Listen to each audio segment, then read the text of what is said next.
This is Tokens. I'm Lee C. Camp. We've had a delightful first season and so pleased that you've been with us. This is our final episode in this first season, but fret not. We shall be resuming late next month if the Lord is willing.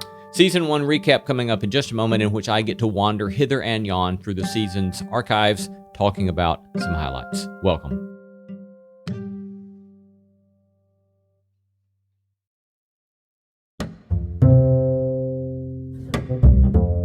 A few years ago, we did a show in Abilene, Texas.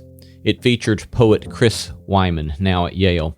Wyman's work has been hailed far and wide, and out of several profound life experiences, he had recently written a memoir in which he asked the question, what is poetry's role when the world is burning?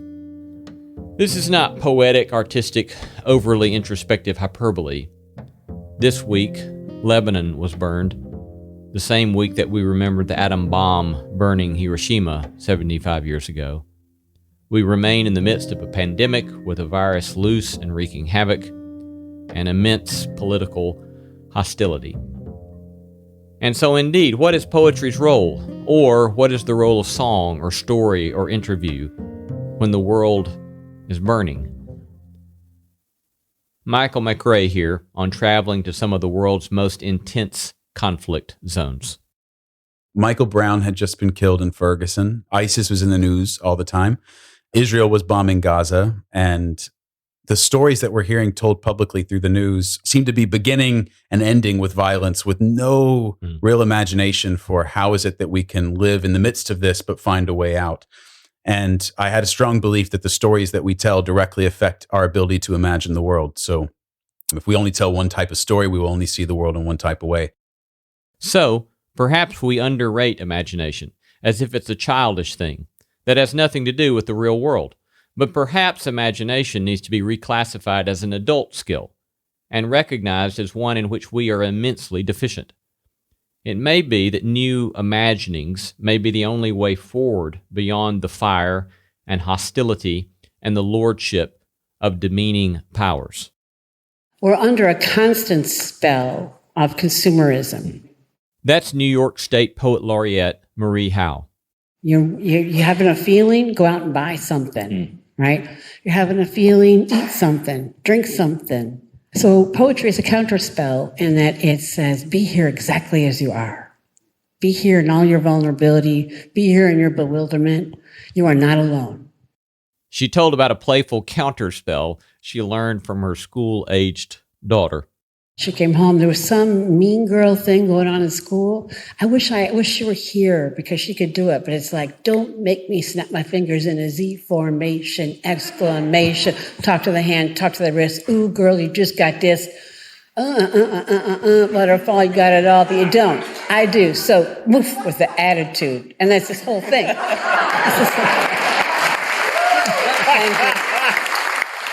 It's like, and so boom, with the attitude, poof. Like, it's like, poof. You have to have that.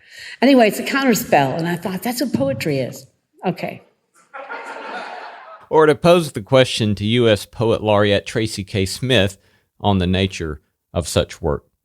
It does seem in your current collection that you have these poems that, on the one hand, are very disturbing, that would stir up all sorts of kind of socio-political questions. And yet, on the other hand, you seem to be looking for ways of reconciliation and common ground. So how do you hold both of those things together in your work? Well, I think it just speaks to the capacity of art to allow us a vocabulary and even a sense of courage for facing the real in all of its troubling dimensions. And also, it urges us to draw upon the kinds of resources that we have to confront that, live with it in a way that's productive. And as you know, my field is theology. And yet I think what Michael Mclaren, Marie Howe, and Tracy K. Smith say here is why I've been drawn to music, to story, to poetry, because religion too often stultifies, too often enslaves and burdens. And so do many forms of mass media. So does consumerism and a great deal of political rhetoric. Reading some Wendell Berry, listening to some Johnny Cash, watching the film Just Mercy, or perhaps I should add, reading the poetry of the Hebrew prophets, or the Sermon on the Mount, or the Apocalypse of John. All these are steeped in the real world, and yet refuse to be constrained by a paltry imagination. They all insist that there are other possibilities. Should we want to sow seeds of peace in the world, we must first be able to imagine peaceableness, which is to say that one of the most important things we all might need to do is cultivate a fertile, fecund imagination. Clearly, some lack such imagination, as I do too often myself. Part of the contemporary burning of the world is in its meanness, and that just reminded me of something we'd say in 7th and 8th grade in Alabama. When someone said something smartassy that landed a rhetorical sting on a classmate, onlookers would cry out, "Ooh, burn!" And social media is in so many ways like being in junior high. Ooh, burn! Such as a comment posted on YouTube in response to Lauren White's Crash Course on Christian Feminism episode. Lesson 1, it said, quote, "Feminism is a cancer, end of course," end quote. Clearly not having listened to the episode. It turns out that quite a few conversations this season revolved around meanness, even horrific violence, and affiliated emotions, especially emotions related to offense and forgiveness, such as anger and resentment, and that there are better and worse ways to navigate those. Particularly instructive was MacArthur Genius Grant recipient Jerry Mitchell. Make it more personal. If we're angry at somebody, the idea is to go take care of that. You don't let that fester, because when it festers, that's when it kind of becomes bitterness. But I think in these kind of cases, in my opinion, what this is more like, to borrow a term, righteous anger, or whatever you want to call it, just anger. And I think it's okay to be angry in that way and to seek justice. What Jerry did, of course, was not sit on Facebook and incessantly rant and call that seeking justice. And if you missed that episode, the ways in which his work as a journalist contributed to the convictions of 24 cold murder cases from the civil rights era, it's one not to be missed. He actually let the anger fuel him for constructive work in the world. Another instance of murder discussed in this season was singer-songwriter Ashley Cleveland sharing about a horrific episode near the end of her father's life. I've edited out some of the grisly details, but as a reminder, Ashley's parents divorced when she was young. She'd learned later that her father was gay. They never discussed it. He had never opened up about the pain or difficulties he faced. Towards the end of his life, when he had macular degeneration in both eyes, he had moved into a really large condominium. There was a young man who was recommended to him. He let this kid move into the upstairs in exchange for driving him everywhere because he couldn't drive anywhere. So they forged a close friendship, almost like father and son. But one night, suddenly and unexpectedly, this young man was murdered. And my father was just destroyed by it. Just shattered. So Ashley decided to visit her dad. This was about 8 months before he passed away.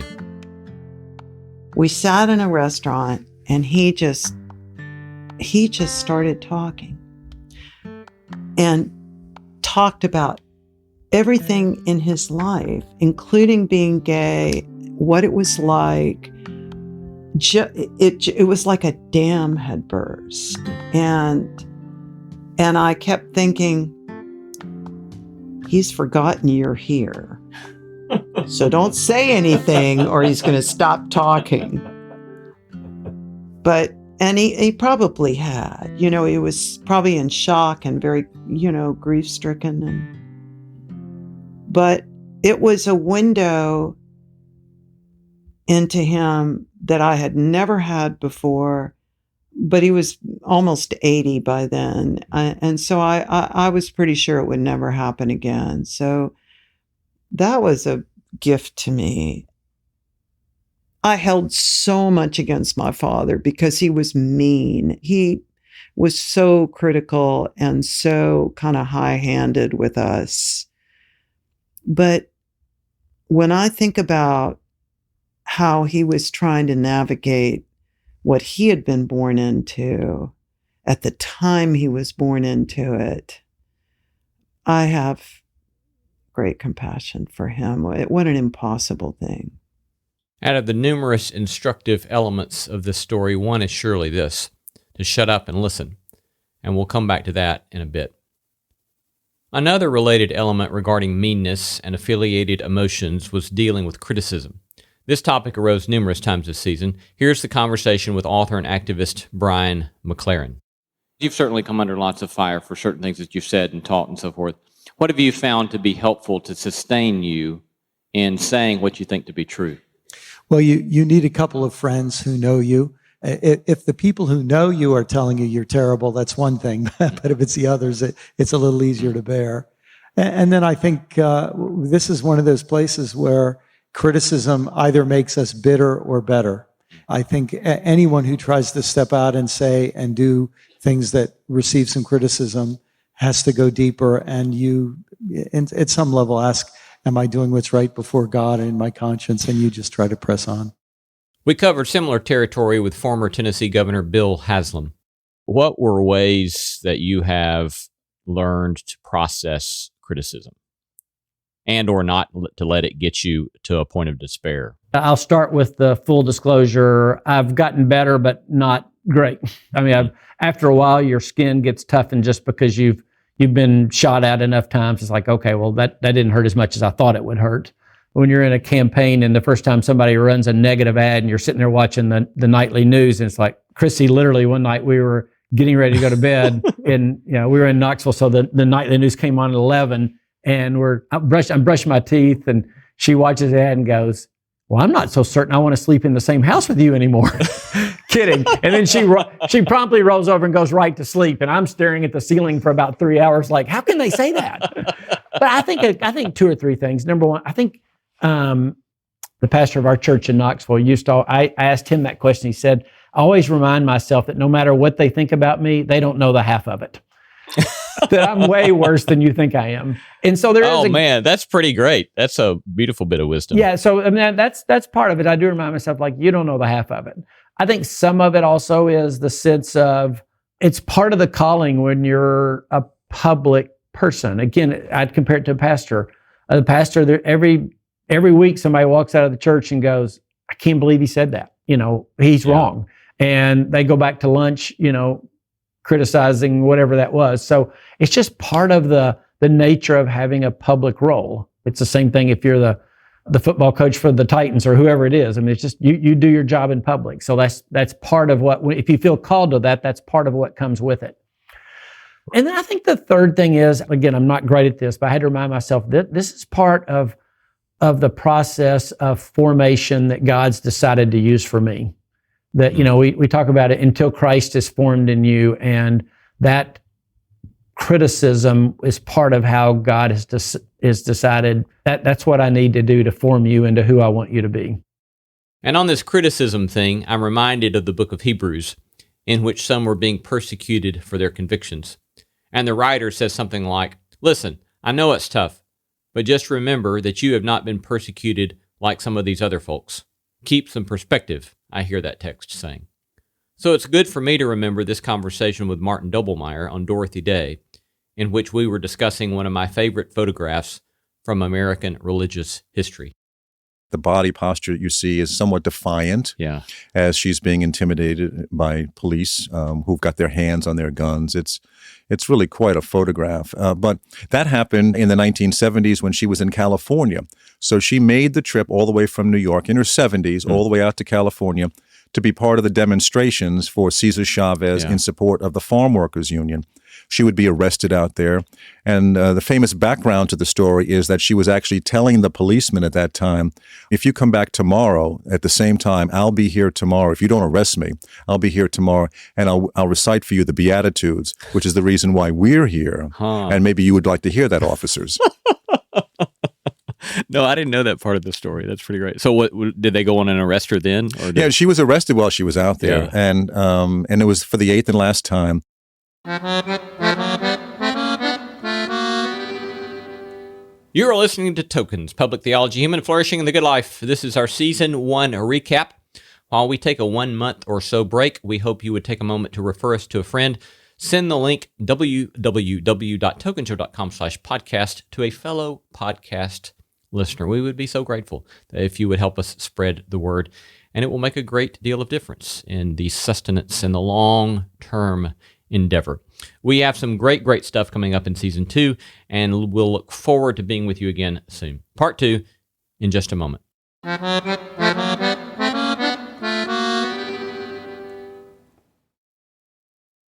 You are listening to Tokens in our Season 1 recap. Another theme we saw rise a number of times this season is what I once heard the famed homiletics professor from Emory, Professor Fred Craddock, call othering. Brian Mclaren got at this in a profound way. A Catholic theologian named James Allison said, if you give a person an enemy, you give them a crutch by which they know who they are. So the shortcut to having an identity is giving me an enemy. So in other words, I know who I am because I know I'm not you. Exactly right. And it's a great way for leaders to circle the troops and increase loyalty and maybe even donations if we give them the idea that we're protecting them from those bad other guys over there. All sorts of othering seems to be going on around us, othering which is unnecessary, unless, that is, one needs to stoke the fires of othering, as Mclaren put it, to circle the troops or facilitate donations. Dr. Francis Collins, head of the National Institutes of Health and head of the Human Genome Project, put it this way. Unfortunately, in this country, especially, although it's true in other parts of the world, it's particularly true here, we've arrived at this strange point where it seems that the things that we have been allowed through the intelligence that God has given us to learn about ourselves and about the world and about the universe are somehow seen as a threat to God. That's such a significant statement in this time in which too many are using their false piety to debunk science and expertise, and such a significant statement because it's coming from one of the world's leading scientists, that it's worth hearing it one more time. We've arrived at this strange point where it seems that the things that we have been allowed through the intelligence that God has given us to learn about ourselves and about the world and about the universe are somehow seen as a threat to God. My former student Leslie Garcia moved me again with her spoken word piece on othering. My mother came to this country in the back of a pickup truck. And if you missed her moving performance, make sure to go back to episode 5 and listen. It's an exercise which enacts a sort of performative compassion, requiring us to put our place in the shoes of those who are too often othered in our contemporary socio-political context. Yet they all remember that old immigrant saying, I prefer to risk my life crossing the border than to lose it in my country with my hands on my lap. We cross borders because the fear of home is greater than the fear of crossing death. One of the great failures of othering is that we impoverish ourselves. Numerous economic studies actually tell us that this is true in economic terms. But to move beyond our othering can seem frightening experientially. It might require some courage. Mclaren, a Christian pastor at the time. On September 11th, 2001, I was doing what most people were doing. I was glued to my television. On September 12th, 2001, I was doing what most pastors were doing. I was leading a prayer meeting. And in that prayer meeting, I had this deep sense, it just kind of came out from within me, that my Muslim neighbors were in danger of reprisals. So the next morning I got up and I wrote a letter, and the letter said, I'm sorry, I should have come to visit you before, but I never have. And I hope that there won't be any trouble. But if there is trouble, here's my cell number. Well, I went to 3 of the mosques, and the doors were closed. It was locked. I went to the 4th, and there was a television truck with a big satellite dish on top just pulling out of the gate. It turns out a woman from that mosque had been pushed down in the street in Washington, D.C., and the person who pushed her down said, "You're probably glad this happened."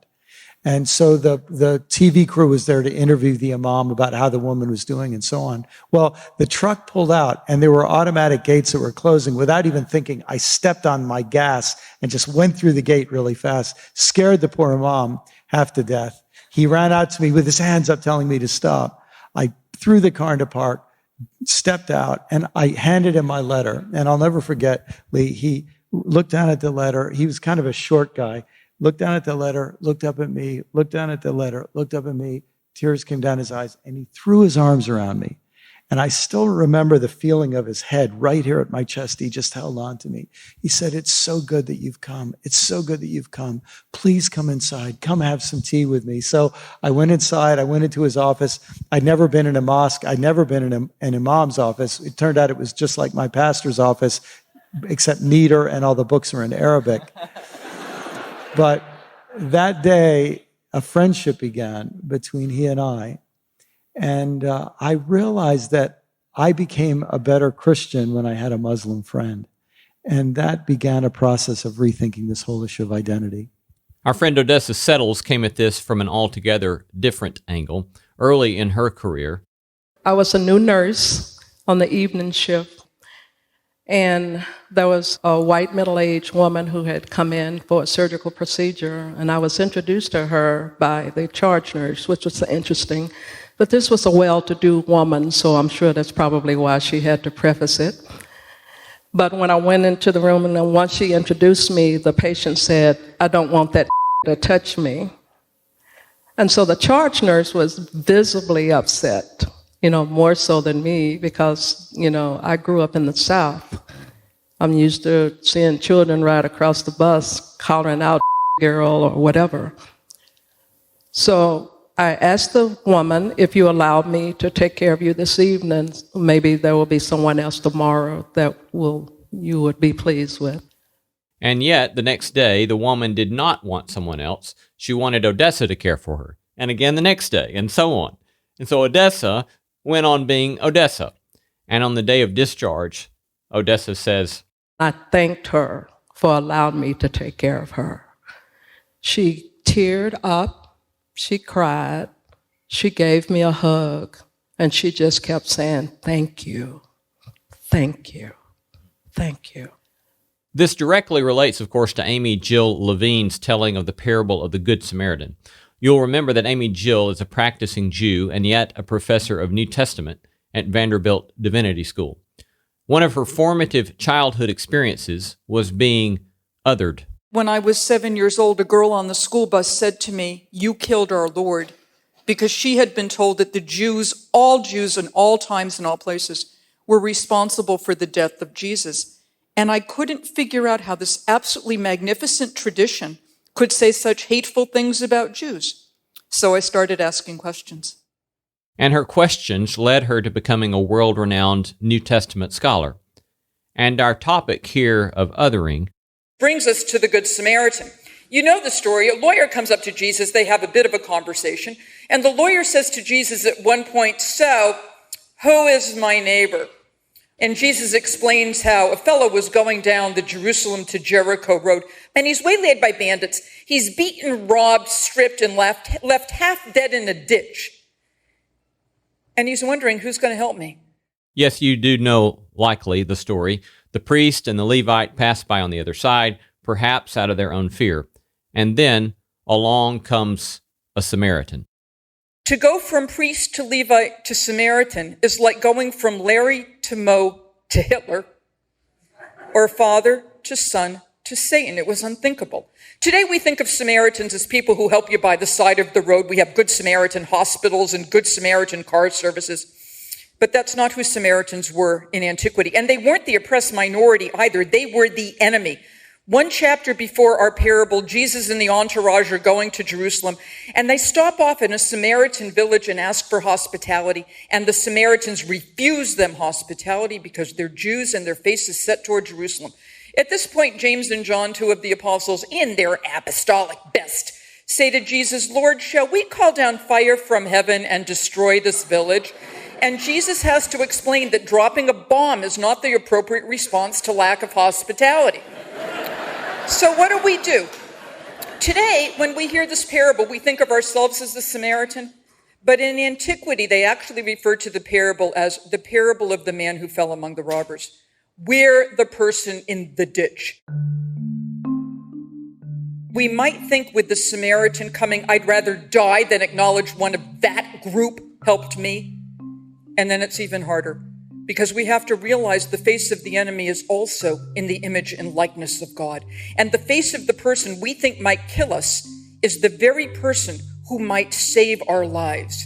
Yes, there are bandits on the road. And yes, it's dangerous. But what Jesus is saying here is recognize that everyone is a human being. Recognize that the person who saves you might be the person you think is the enemy. And so when Odessa, who we heard earlier, was out on an ambulance call, she was the nurse in charge to care for a newborn infant, nigh unto death, desperately needing care in a rural area. My team consisted of a white nurse, an African-American driver, and me. We arrived, and I'm the one in charge. We are picking up a baby who is less than 2 pounds and also less than 26 weeks gestation. So the doctor there went straight to the white nurse to ask, what do we need to do? And she said, no, you need to ask Miss Settles. She's the one in charge. So needless to say, there was an awkward moment. And the father, once he found out I was the one that was in charge, he said, I don't want you to touch my baby. So then I was stunned a little bit again, but I cannot react. I said a silent prayer. Lord, help me say the right thing and do the right thing. I pulled him aside into a room where we could be alone. And I said, I sense that you probably was influenced by the South and the culture here. I said, so was I. But today, let's not make it be about you and me. Let's make it be about whether or not you want to try to give your son a chance. And if you tell me no, I will have to walk away. So by the time we got done, he is crying at that time. And so he said, do what you can do. So Odessa did. The man in the ditch with his baby needed the help of his Samaritan, and the Samaritan saved his baby's life. One day, about 2.5 to 3 months later, this man is walking into the clinic. He walks up to me. He's holding a baby. He says, do you remember me? Of course, I smiled and I said, yes, I do, very well. And so he hugs me. And again, he says, thank you, thank you, thank you. All this awareness of othering, of course, requires what former Governor Bill Haslam insisted had been one of the primary Christian values he had tried to take into public service. Always remember the other fella might be right. Our lives and our communities and our families, our friendships, quite literally, might depend upon such wisdom. To imagine new possibilities of peaceableness, to shut up and listen, to refuse to practice othering, to seek to practice humility. Common wisdom, yes, but it's common practice of that common wisdom that perhaps most desperately we need these days.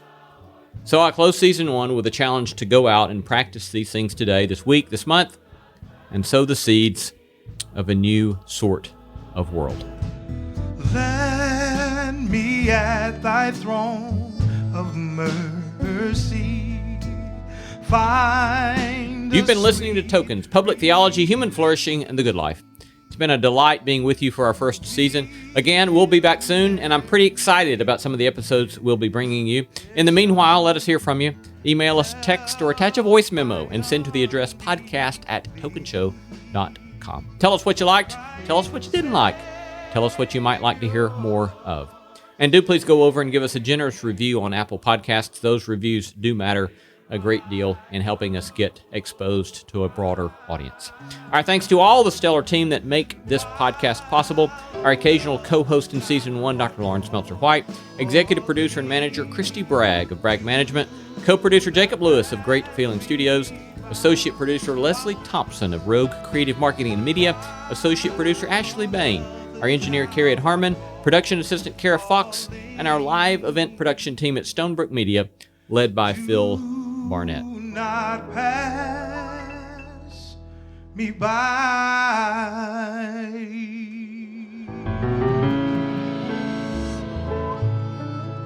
That stellar vocal performance at one of our Live Tokens events by the outstanding Jason Eskridge.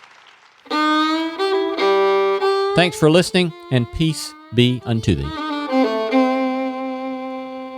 Tokens Podcast is a production of Tokens Media, LLC, and Great Feeling Studios.